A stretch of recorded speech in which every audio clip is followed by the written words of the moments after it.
La décision de Ford concernant la reprise de l'usine de Blanquefort par Punch a été reportée au 10 décembre prochain. L'annonce a été faite ce matin lors d'une réunion portant à la fois sur une éventuelle reprise et sur le plan social, un sursis pour les 870 salariés qui redoutent la fermeture de leur usine. Opération escargot des taxis et des ambulances ce mercredi matin à Bordeaux comme dans plusieurs villes de France. Ils étaient plus de 300 à manifester leur désaccord concernant la réforme du financement des transports sanitaires. L'opération escargot a entraîné des perturbations de circulation, notamment au niveau de la rocade bordelaise. Une délégation a été reçue à la préfecture.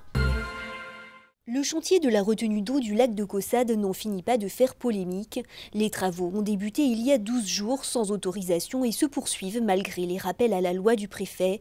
Les pelleteuses s'activent pour creuser les quelques 920 000 mètres cubes de la retenue d'eau. Le projet est soutenu par la Chambre d'agriculture du Lot-et-Garonne qui voit d'un bon œil l'arrivée de ce lac artificiel dans lequel les agriculteurs pourront puiser en cas de pénurie d'eau.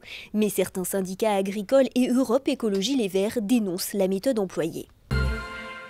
Cette semaine est la semaine dédiée à la sécurité des patients. Le centre hospitalier de Pau a pris part à cette initiative en proposant une formation dédiée aux soignants, ceci pour leur permettre d'éviter les erreurs liées à la routine des soins dans les centres hospitaliers.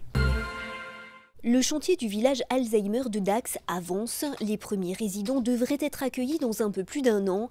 L'idée de ce village est de traiter la maladie différemment et de ne plus enfermer les patients en proposant un secteur ouvert le plus proche possible du quotidien. Une philosophie partagée par le Danemark qui envisage également un centre avec une prise en charge différente de cette maladie. Une délégation danoise est d'ailleurs venue sur place visiter le chantier et échanger sur le projet.